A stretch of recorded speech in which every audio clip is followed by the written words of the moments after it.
Halo semua, salam sejahtera Malaysia. Selamat datang ke channel Fels Lifestyle. Terima kasih kerana terus setia dan terus bersama di dalam channel ini. Saudara-saudara yang saya amat hormati, tuan-tuan dan puan.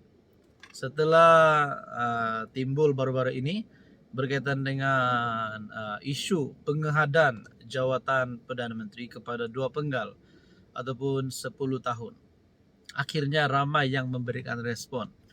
Ada pandangan daripada kepimpinan kerajaan, ada pandangan daripada kepimpinan pembangkang juga.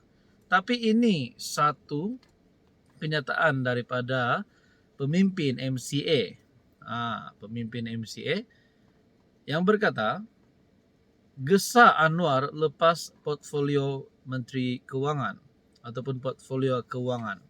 Bukan tempo Perdana Menteri saja, wanita MCA gesa Anwar lepas portfolio kewangan. Sayap wanita MCA menyambut baik komitmen Perdana Menteri Anwar Ibrahim untuk memenuhi janji kempen gabungannya bagi mengehadkan tempo jawatan Perdana Menteri kepada 10 tahun.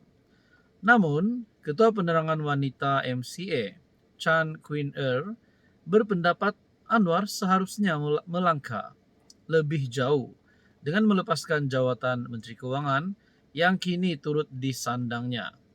Dahulu PH menentang keras tindakan PM yang memegang jawatan Menteri Kewangan secara serentak. Mereka berpendapat penggabungan kedua-dua jawatan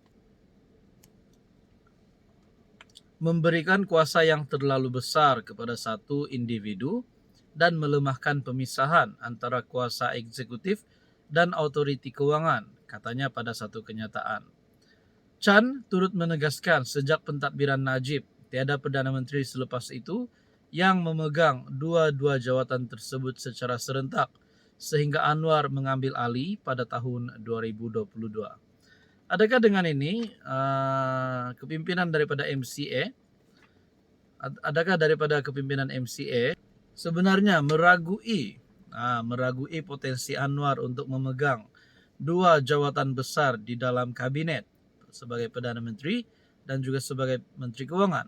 Adakah mereka takut ada salah laku ataupun sebenarnya mereka ada calon daripada Barisan Nasional ataupun mungkin daripada UMNO, daripada PH, PKR? Nah, saudara-saudara, kalau benarlah Anwar Ibrahim ini perlu lepaskan portfolio Kementerian Kewangan, agak-agak siapa yang boleh menggantikan Anwar sebagai Menteri Kewangan, dan adakah kabinet akan dirombak semula? Nah, saudara-saudara, kalau benar Anwar lepas jawatan Menteri Kewangan, portfolio kewangan, Anda boleh komen siapa yang layak untuk gantikan Anwar, atau sebenarnya setakat ini memang tiada yang layak. Nah, saudara-saudara, apa komen Anda? Hai, hello, salam sejahtera Malaysia. Selamat datang ke channel Fels Lifestyle. Terima kasih kerana terus setia dan terus bersama di dalam channel ini. Ini satu kejutan kepada kepimpinan Pakatan Harapan ataupun khususnya kepada kepimpinan DAP.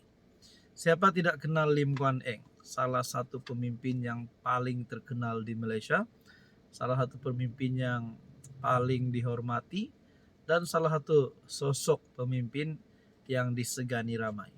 Tapi saya telah melihat satu tulisan daripada Syabuddin, era dinasti Lim dalam DAP makin di penghujung. Adakah di sini DAP akan memecat Lim Guan Eng ataupun Lim Guan Eng yang akan keluar DAP? Nah, ini menjadi pertanyaannya. Oke, sebelum kita teruskan, di sini saya ada selitkan beberapa jenis produk. Macam biasalah, tak payah banyak cakap.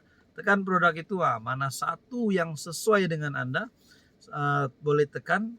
Macam mana nak order macam biasa, macam dekat Shopee. Di sebalik wujudnya kempen untuk menyingkirkan dinasti Lim dalam DAP, dalam pemilihan yang diadakan semalam, artikel bertarikh 17 Mac, Lim Guan Eng tetap berjaya mengekalkan kedudukannya dalam CEC atau Jawatan Kuasa Eksekutif Pusat Parti itu. Tetapi daripada 30 ahli CEC yang terpilih, Guan Eng hanya mampu meraih kedudukan di tempat ke-26. Adiknya Lim Hui Ying yang juga timbalan Menteri Keuangan bagaimanapun tersingkir untuk menduduki CEC dengan hanya beroleh kedudukan di tangga ke-31. Serentak dengan itu, Guan Eng tidak lagi dipilih memegang jawatan pengurusi DAP.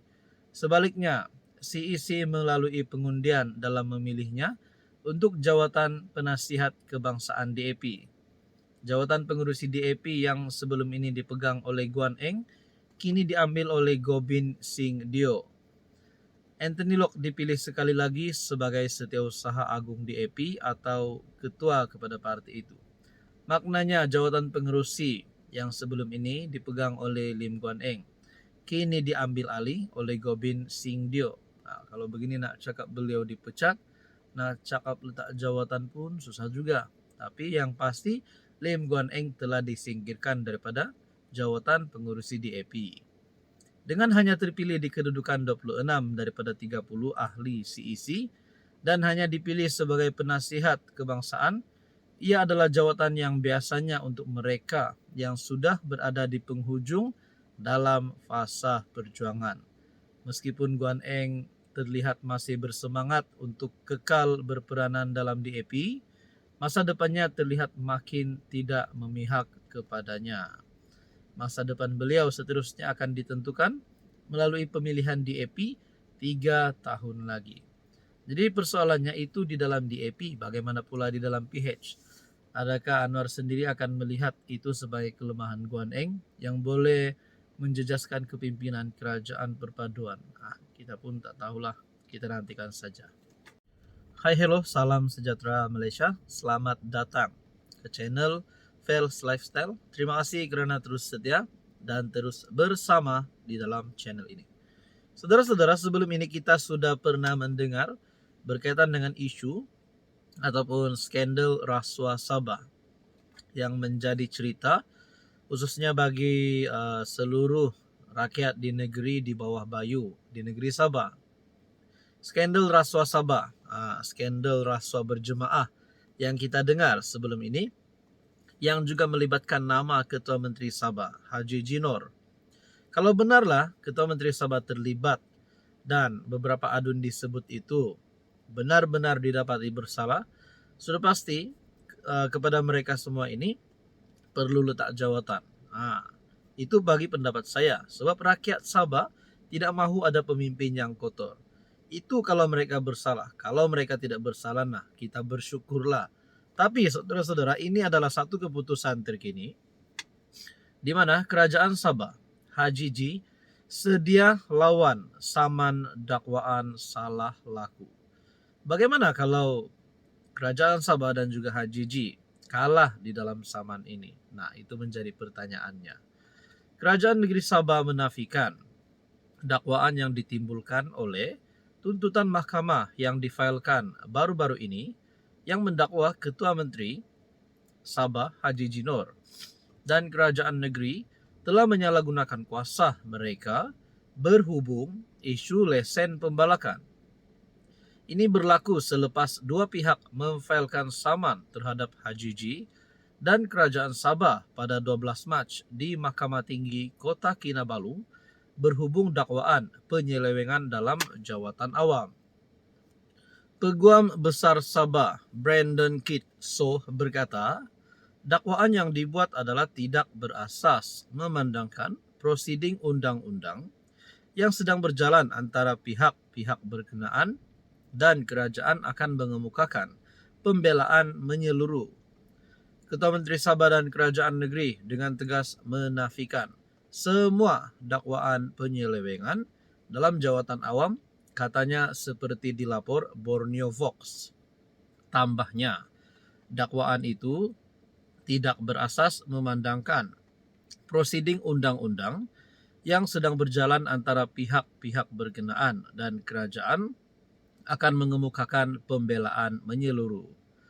Kami akan bersungguh-sungguh menentang dakwaan ini dan tidak akan membenarkan dakwaan tidak berasas ini diteruskan tanpa dicabar.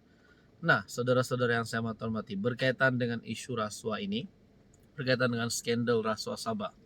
Kalau benarlah Ketua Menteri dan beberapa adun terlibat, sudah pasti gesaan terhadap mereka untuk letak jawatan dan paling teruk untuk ditangkap pasti timbul. Jadi saudara-saudara, apa komen Anda?